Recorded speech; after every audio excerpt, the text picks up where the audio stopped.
महाराणा कुंभा और गुजरात के साथ इसके संबंधों के बारे में देखेंगे। महाराणा कुंभा के काल में पड़ोसी देश राज्य जो था गुजरात, वहाँ मुस्लिम शासकों का शासन था।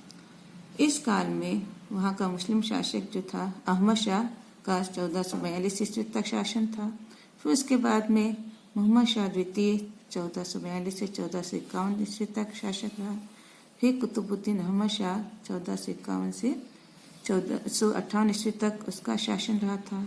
और उसके बाद अब्दुल फतेह खां जो था, जो महमूद शाह की उपाधि धारण कर गुजरात का सुल्तान बना और बाद में महमूद बेगड़ा के नाम से विख्यात हुआ था।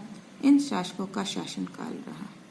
चूँकि गुजरात राज्य की सीमाएं मेवाड़ से मिलती थी, इसलिए दोनों राज्यों के शासकों के मध्य कई बार संघर्ष की स्थिति उत्पन्न रही और लगभग 15 वर्षों तक यह स्थिति बनी रही थी। इन दोनों राज्यों के बीच में संघर्ष के कुछ प्रमुख कारण रहे थे। जैसा कि हम देखते हैं कि मेवाड़ का शासक राणा कुंभा वह एक योग्य कूटनीतिक और वीर शासक था तथा वह साम्राज्य विस्तार की नीति वाला शासक था। वह अपने साम्राज्य का विस्तार करना चाहता था। वहीं दूसरी ओर गुजरात का शासक जो थे, वे शासक भी विस्तारवादी नीतियों के रहे थे और उन शासकों की विस्तारवादी नीतियों के कारण दोनों राज्यों की जो सीमाएं जो मिलती थी, तो सीमांत प्रदेशों में एक दूसरे के सीमांत प्रदेशों में अधिकार करने की जो साम्राज्य विस्तार की नीति भी उनके बीच संघर्षों का कारण बनी। साथ ही नागौर के उत्तराधिकार का प्रश्न, जिसके बारे में हम विस्तार से चर्चा करेंगे, तथा पड़ोसी देश मालवा जहाँ भी मुस्लिम शासन था और गुजरात, इन दोनों के मध्य भी कुंभा के सैन्य शक्ति को नष्ट करने के लिए उन्होंने कालांतर में चंपानेर की संधि की और इस कारण उनके संयुक्त जो प्रयास था साम्राज्य विस्तार का, आपसी गठबंधन कर, वह भी गुजरात और मेवाड़ के बीच संघर्ष का एक प्रमुख कारण माना जा सकता है। नागौर के उत्तराधिकार का प्रश्न।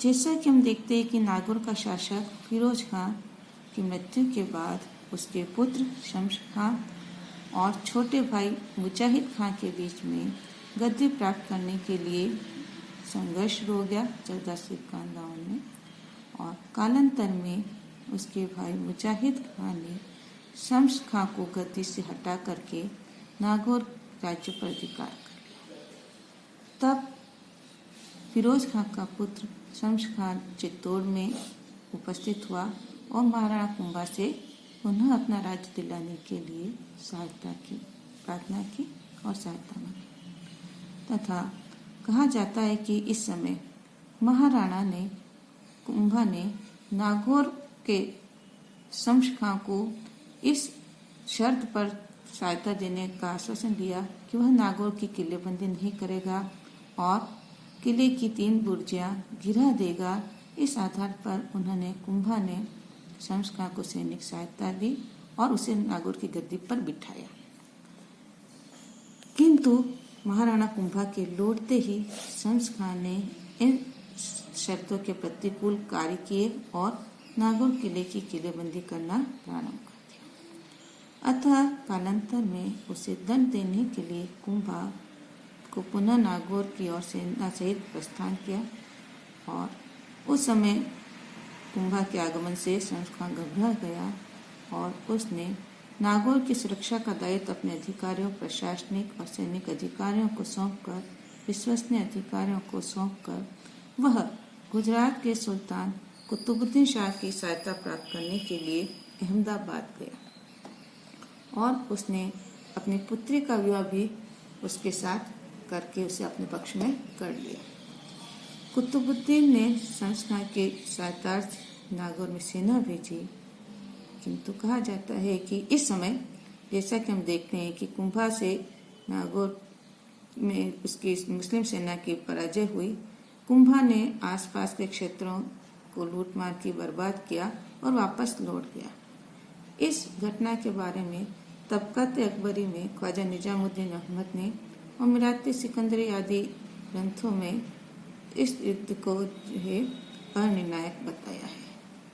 संभवतः कुंभा भी जो है इस दूरस्थ स्थित राज्य में अपना स्थायी अधिकार न कर और नागौर के किले पर भी अधिकार नहीं किया और वापस वह चित्तौड़ लौट आया।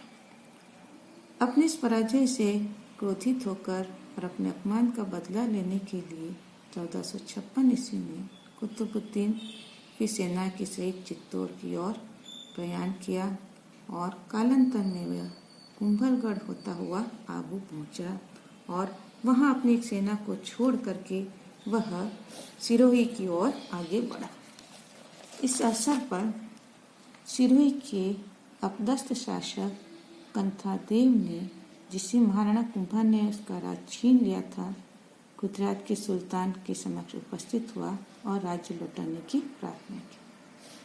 तब आबू विजय के लिए छोड़ी गई सेना जो थी, उससे कुतुबुद्दीन की सेना, जिसका सेनानायक इमादुल मुल्क था, उससे मेवाड़ की सेना ने पराजित कर दिया।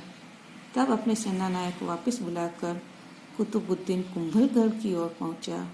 इस समय महाराणा कुंभा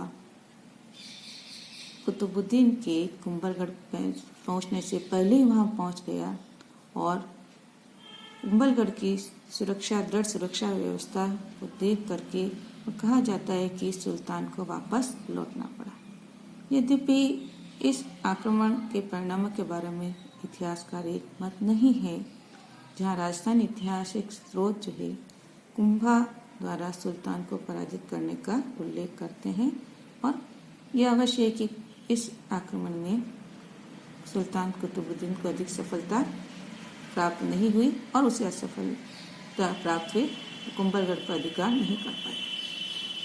किंतु कहा जाता है कि रास्ते में उसे मालवा के सुल्तान महमूद खिलजी का राजदूत ताज खां मिला, जिसने अपने स्वामी की ओर से गुजरात और मालवा की संयुक्त सैन्य शक्तियों द्वारा कुंभा की शक्ति को नष्ट करने के लिए प्रस्ताव रखा। इससे कहा जाता है कि इस समय उन्होंने यह तय किया कि मेवाड़ विजय के बाद में मेवाड़ का दक्षिण भाग गुजरात को और अहिरवाड़ा का जो क्षेत्र है, सीमा क्षेत्र जो मालवा के सीमांत प्रदेश के पास में है, वह मालवा में शामिल किया जाएगा। और इस आशय से दोनों जो समझौता हुआ उस पर दोनों पक्षों के प्रतिनिधियों ने चंपानेर में हस्ताक्षर किए। उसके बाद सुल्तान फिर से चित्तौड़गढ़ की ओर बढ़ाया। मार्ग में उसने आबू पर अधिकार किया और महमूद खिलजी भी मालवा की ओर से उसने भी मेवाड़ पर आक्रमण किया। इस प्रकार दोनों तरफा गुजरात और मालवा की सेना का कुंभा को सामना करना पड़ा। कहा जाता है कि कुंभा ने कूटनीति से काम लिया और गुजरात के सुल्तान को धन देकर लौटा दिया। यह भी माना जा सकता है कि इस प्रकार दोनों मुस्लिम सुल्तानों में आपसी एकता समाप्त हो गई और निराश होकर के, क्योंकि मालवा का सुल्तान भी अकेला पड़ गया था, उसे भी वापस लौटना पड़ा। यह भी माना जाता है कि इस अवसर पर दोनों पक्षों ने, गुजरात के और मेवाड़ के दोनों पक्षों ने अपनी अपनी जीत होना बताया।